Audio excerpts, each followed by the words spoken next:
All right, guys, good morning and welcome once again. My name is Joyce Omondi Waihiga, and this is Full Circle with Joyce. Great to have your company as always. This is the second hour of our show, and I really want to appreciate those who've been with me all the way since 8 a.m. In this second hour, later on, we're going to be discussing personal branding in this digital age. But before that, we will be touching on events of the week in brief. With me here in studio, I have Honorable James Kakuya, who's the MP for Embakasi North. And we'll be meeting him in just a little bit. But first, let me remind you that you can keep sending in your feedback to 22999. You can also reach me on social media at SwitchTVKE on Instagram, at SwitchTV Kenya on Facebook and Twitter, and you can follow me at Joyce Omondi on those platforms. And before diving into all of those discussions, let's take a look at our quote for the day. All right, this one is by Norman Vincent Pearl, and it says, "A positive thinker does not refuse to recognize the negative. He refuses to dwell on it." I'm going to read that again. "A positive thinker does not refuse to recognize the negative.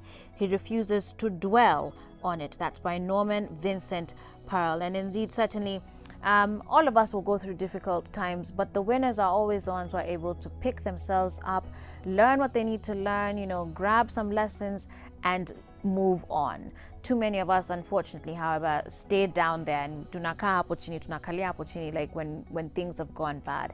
And really, I think this is a skill that we all need to learn. Hopefully, COVID has begun stretching your muscles and forcing you to exercise that ability. But truly being positive, and if you want to go around saying you have positive vibes only, it's also about being able to master this, to be able to really take a negative situation and not dwell on it, but learn and move on upwards from it. So be encouraged with that this morning. But as I did mention, now we want to jump into events of the week in brief. With me here in studio, I have Honorable James Kakuya, MP for Embakasi North. Karibu sana to the show, Honorable. Great to have you here with us. Thank you. Let's begin with Governor Anne Waiguru. Of course, the Senate committee now has cleared Governor Anne Waiguru. This 11-member committee found that the charges against the governor of gross violation of the Constitution and abuse of office, as well as gross misconduct, were unsubstantiated, and the committee found that even though the allegations were proved, it did not amount to an impeachable offense. In her own words, Governor Waiguru said her clearance by the Senate marked a remarkable and historic victory in her political life, adding that she had forgiven the ward representatives who had impeached her. We'd love to hear your take on this story. Of course, there's been a lot of challenges. Number one, it wasn't all the senators, as previously done, that sat down to go through this motion. And now that she has been cleared, what's your take? Thank you for this opportunity. Let me salute the viewers wherever they are. On the issue to do with Governor Uguru's last concluded impeachment trial, I would say that, in fact, when the matter is being taken to a judicial process, one should expect at the end of the day to get a verdict. That verdict, in a position where probably you have a defense and prosecution, one has to win and the other party has to lose, because there is no way that there can be win-win on both ends. So in this particular case, I would say there was a serious allegation, because I found that, in fact, the county assembly of Kirinyaga actually presented a very serious case, a case that was totally touching to, almost directed to the governor. It was a matter which was touching his governor's son, and issues of contracts that were awarded in a process that was fraudulent, because there's no way that actually you can expect a company to be given or awarded a project or a contract where that particular company is not a registered company. That one is a crime, is a criminal by itself. Number two is that you find that that particular company was paid without delivering any single service to the Monanchi. So it was paid 50 million just as a briefcase kind of company. Going by that, and taking note that in fact the process was done that that particular company invoiced in a single morning and it was paid the same day, and tells you that there were many things that that at least beyond our eyes. And this particular case tells you that in fact the case was there, and the allegations were quite genuine allegations. But when the matter comes to now at that level of the Senate, we found the Senate from the beginning starting with a negative foot, because we find that in fact the clamor of the community, and especially the people of Kirinyaga, they have demonstrated and they were asking for the matter to be heard from the plenary and not to be subjected to a committee. Because they knew that if the committee is going to be appointed, that committee is not subject to any other query on the floor of the House, and the report will just, if the record, whatever the report you recommend, that will be the end of it. And that is why the clamor was, let us go plenary so that we can do the whole Senate can make the decision at the floor. But it's never materialized. So I would say, as I said there before, when the matter comes to the point of judge, the judge has to reason the matter from both sides, and at the end of the day has to make a verdict. And I would say whatever verdict that was made by the Senate, to me I would say that is where their powers stand. But do you think it was the right verdict? To me, and Wajiko, I would say personally that we going by what we saw from Governor Waitito of Kiambu, and the manner that his case was handled, it was totally different the matter that Waiguru's matter was handled. Those were two different levels of handling that kind of impeachment processes. And I would say Waiguru actually I would say got a lot of protection, not only from the Senate, but even other forces, which made the Senate to take that direction. Well, ODM came very strongly to her defense. Yes, and, because as a member of Jubilee Party yourself, I mean, what was your take on that? Let me say for now, it's unfortunate that the Kenyans might not get the fruits of the opposition in the front, because when the parties, the opposition parties join the government, it tells you that in fact you don't have somebody who can be able to be challenging the government when it goes wrong.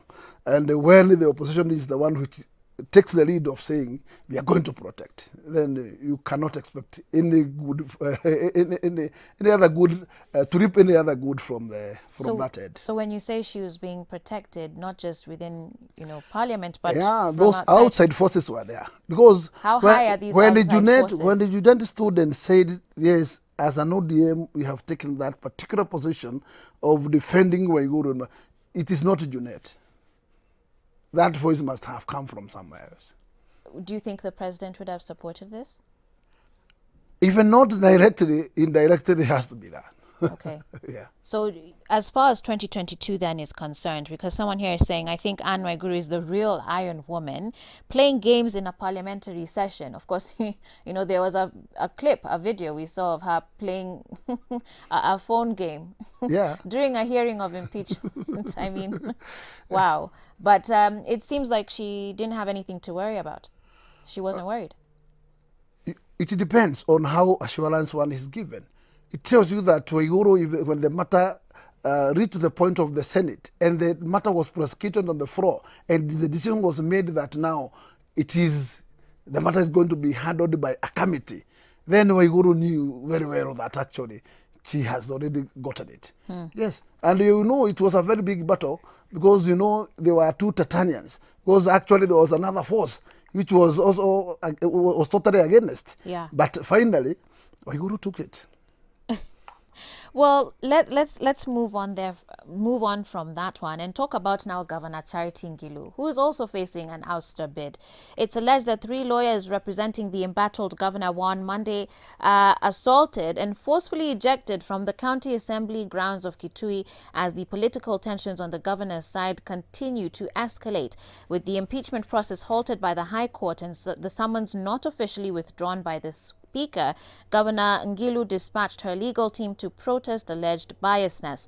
The governor moved to court on June 25th, seeking to halt the impeachment process. She sued the Assembly, Speaker and Clerk, who are listed as the first, second and third respondents, respectively. Are there any sort of linkages, similarities you're drawing between Governor Waiguru's case and Charity Ngilu's case?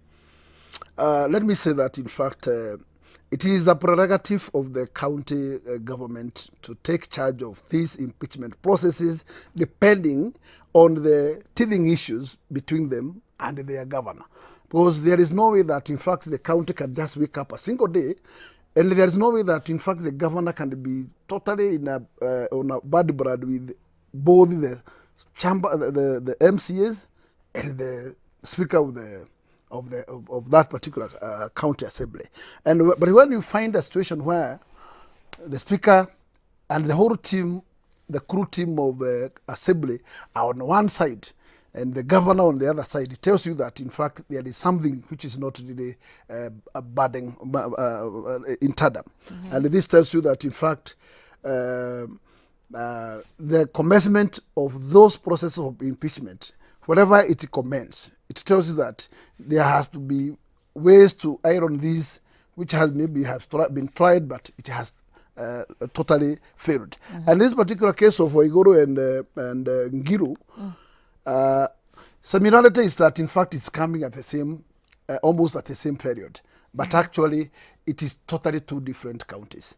Okay. So I would say that probably what the MCAs from Kitui are accusing Ngilu with probably are not the same the same claims that have been prayed or have been set up by the Kirinyaga County. Okay. But in terms of processes, they are equal, because the process is how to commence the impeachment and the process. But Ngilu seems to be a little bit that actually she has already acquired a court injection on the same. But the only thing there is that you find that she was asked to present herself or her representative on the floor of the House, because the Speaker didn't immediately after the speaker gets that particular notification or that particular order, automatically he was supposed to remove that particular motion from the list. But it tells you that the motion was never removed from the list, and therefore Ngilu was supposed to present herself either in person or her lawyers. But it's unfortunate that her lawyers were given that kind of a rude kind of reception. Right. Yeah. Okay. Let's turn matters then to John Waluke. All right, who has also found himself in quite a bit of trouble. The Sirisia Member of Parliament was sentenced to 10 years in prison or pay a fine of 727 million shillings for defrauding the National Cereals and Produce Board, NCPB, of 313 million shillings. The MP was charged alongside Grace Sarape Wahungu, who was also handed a 10-year jail term or pay a fine of 707 million shillings. Waluke and Wahungu was supposed to supply 40,000 metric tons of maize to NCPB in 2004, but ended up pocketing 313 million shillings without supplying even a single grain. Ms. Wahungu is the mother of former Environment Cabinet Secretary Judy Wahungu. What is happening with leadership in this country? Because I think as Kenyans, we're very tired of just hearing the same stories all the time, that people in positions of power take advantage of those positions. They don't deliver what they're supposed to do. And here, of course, now the clamor around 2022 has started. Who are we supposed to trust? One thing is that, in fact, corruption is both ends. And in this particular case of Waruke was not an employee of what you call those maize boards. NCPB. But here it happens, it looks that, in fact, there was a game, and the game was just root. Because if one had an order to supply about 40,000 metric bags of maize, and not a single maize find itself to the cereal, and then the claim was already presented, and the claim was paid, then it's very awkward and very unfortunate that, we better have been dealing with what we call probably escalation of prices, but not failure to supply a single drop of a bag. Right. That is total theft. And in this particular scenario, both the receiver, who was the recipient of those maize, the one who issued the order, was the other end of the cereal. We also need to see people being committed to this kind of jail, because there's no way that actually these guys could have given themselves money, because I am sure that the NCBD had a team which could be able to receive this particular consignment and stamp for that recipient, and also confirm that everything is in order. But there's no way that these people can find themselves with all these monies without being assisted from inside job. And therefore it tells you that those who are also part of it from the other side of NPCBD also should be be part of the team to repay this money. Wow. Because it means that it was a game, and this game was inside and outside. Because those who paid, they paid knowing very well that this guy supplied zero. Yeah. Yeah. And therefore this particular money was divided or shared in both ends. Yeah. Yeah. Therefore, we could also need to see what happened to those who were on the other side of the cereal. What action was taken against them. Yeah. Interesting. I do need to cut this short. I agree with you, corruption is on both ends of it, but I think there's a very serious problem with the people that we call leaders. And the fact that, you're in a position of leadership, even thinking of not providing a single grain, that is just unbelievable. Anyway, we need to take a break now. When we come back, we still have a lot to discuss here with Honorable Kakuya. I want to take his opinions on Jubilee Party as well. Mwangi Kiunjuri also has opened his own party. Kivutha Kibwana has declared his interest in running for 2022. I'd like to sample his views on all of those as well, and yours as well. 22999 is the SMS line. We'll be back shortly.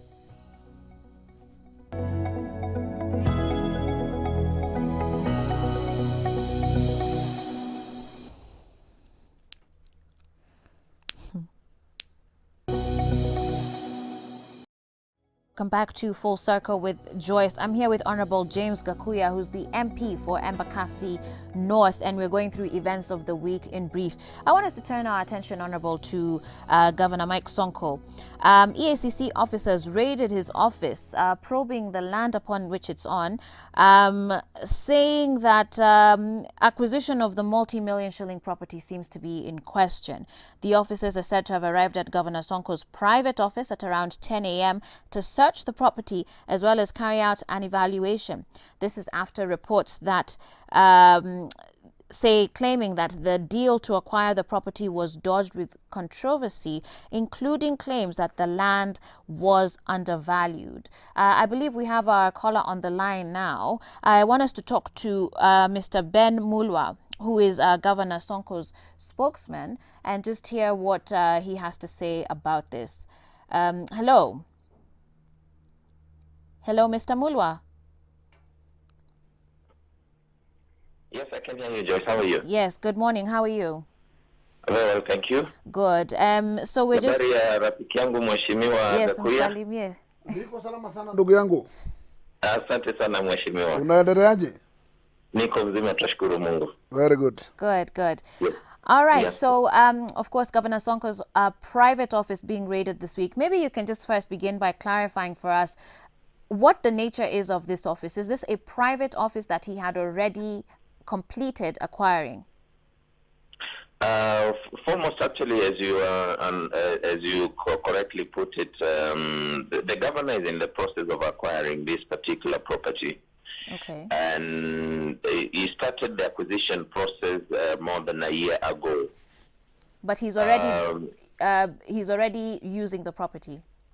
Yes, the governor in 2017, the governor went into possession of the property as a tenant when he rented some of the houses from the Kenya Railway Staff Retirement Benefit Scheme. Okay. The same year, when he was just immediately after he won his election as governor, the Kenya Railways Staff Retirement Benefit Scheme advertised to sell the property. Mm-hmm. And since he was already a tenant, he bid alongside other people for the same property. I see. Unfortunately, Kenya Railways declared the tendering process non-responsive because I think none of the bidders met the requirements or the threshold that they wanted. Okay. So again, he continued paying rent for the same facility. In 2018, the railways advertised for the same property again.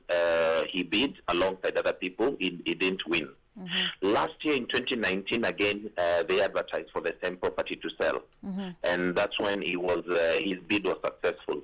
Mm-hmm. And he paid the commitment deposit that was required as per the tendering process. Okay. Immediately after that, a transaction, a land selling transaction, is not something that you do one-off. Mm-hmm. One of the challenges why the governor was not able to complete the payment was because the Kenya Railways had not completed the subdivision of the same property. Okay. And actually, according to the records we have from the Kenya Railways pension scheme, they concluded the subdivision, I think, a month or two ago. Mm-hmm. So it is a legitimate transaction, and more importantly, you realize because he has not fully acquired the property, he has continued to pay rent even up to now. So he's a tenant as he finalizes the payment for the same property. Okay, very quickly, Yes. there were the reports though that the property was undervalued for him to get it, and you termed this as disturbing. Please explain that very quickly. No, because you see, what is the basis of the allegations that the property was undervalued? The valuation was actually undertaken by the Kenya Railways, and for them, what is very important is to get value for their pensioners, because we have many people who have continued to work for the Kenya Railways for many years, and there is no way they would want to sell their property undervalued. While they to lose income, especially for their pensioners. So those are the rumors. Nobody has been able to prove that. And more, if you realize, when they came to his offices on Tuesday, mm-hmm. They alleged to be coming to do evaluation of the same property. Right. Yet they came with a contingent of police officers. At what point did police officers begin to do valuation of properties in this country? So that is what we find extremely ridiculous coming from the EACC, and we find that to be a bit off exactly the responsibility of what they may want to be doing. No, because all the documents that the EACC may require are available with the Kenya Railways because they are the seller of the land. The governor has never had a problem providing any information to the EACC. Okay. So ambushing him in the morning when he has a full day program, including marking 100 days since NMS came into effect, we find that was a bit unfortunate. All right, Mr. Mulwa, thank you very much for your comments here and just shedding some light as far as you guys' perspective on this. We appreciate your time. Thank you so very much, sir. All right. So Honorable James Kakuya, having listened to what he's saying then here, he feels, since when is it the police's business to go and do valuations of property? EACC, if they wanted the documents, they should have gone somewhere else, to get the documents from railways directly. Do you think Mr. Sonko is being treated unfairly here? One thing, and this should be the protocol, is that the ECC should not wake up any single morning without any complainant just to wish to go to do valuation of any individual property. That's not their job. Here is a willing buyer, a willing seller. And when there is a deal of a willing seller and a willing buyer, there is no single money or any single amount of money you can't buy a property, depending the seller's quick sale or need of what the seller is after. Today, you may look at how the property are going, and especially the real estate. They are totally shrinking. You find that there is maybe a building of a value of 200 million today, Right. which can be taken to the current market at 50 million. Because you Times may are hard. try to advertise it, it is not, you are not getting any close to what you are looking for. The value is there, but the money is not there. And therefore, if you need cash, then you must be forced to go with what is in the market.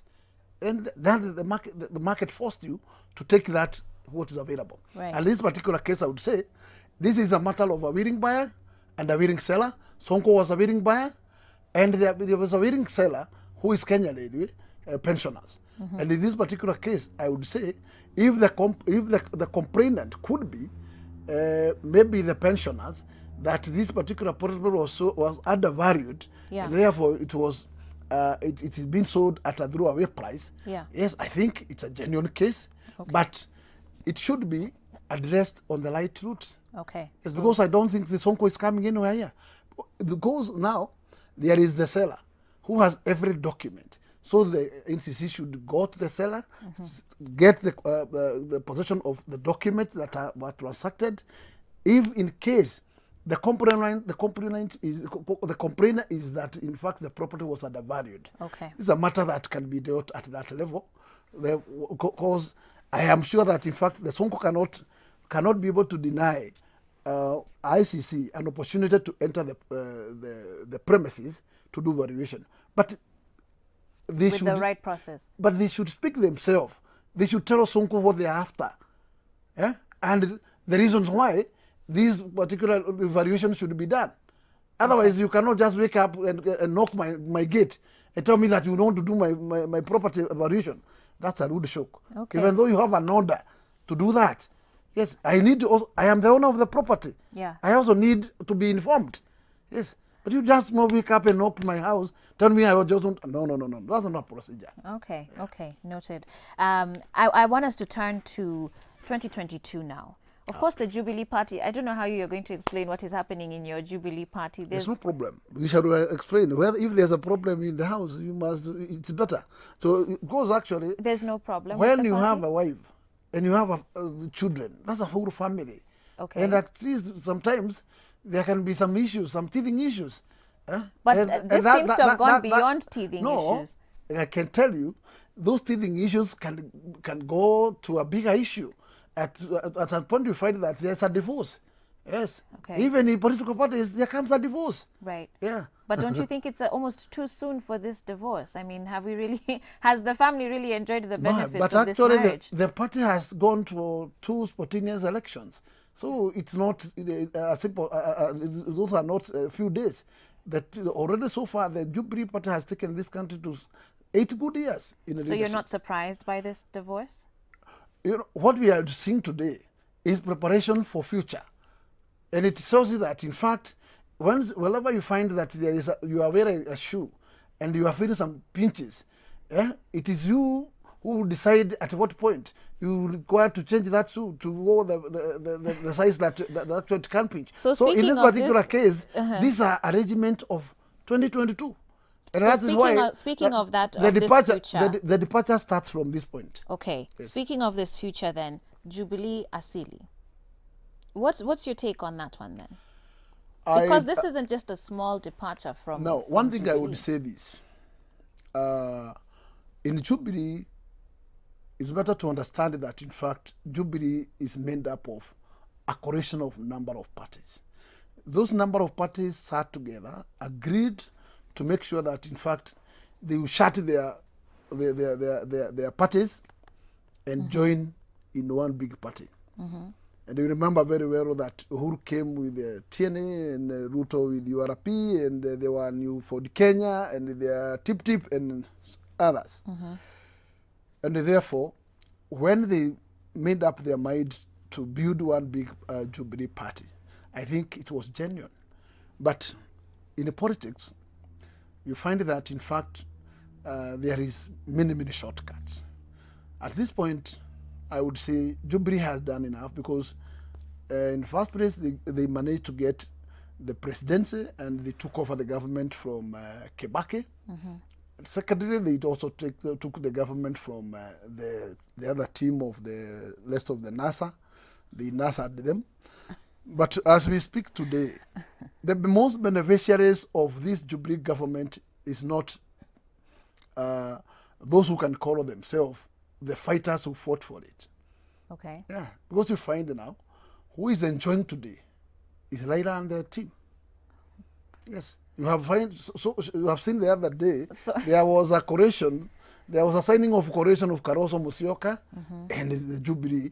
There was another correction of Isaac Ruto and the Jubilee. Were you guys aware that was happening? And now there was the Kano and the Jubilee. Were you aware that was happening as members of parliament? One thing is that, in fact, there is a failure from the communication of the party, because all these are happening without our knowledge. But I am aware that, in fact, there has to be a knowledge of the party owner. So if you know, in 2022, should you choose to run, for something else, would you still come back to the Jubilee Party? What matters is, in politics, parties are just buses to take you to where you want, your destiny.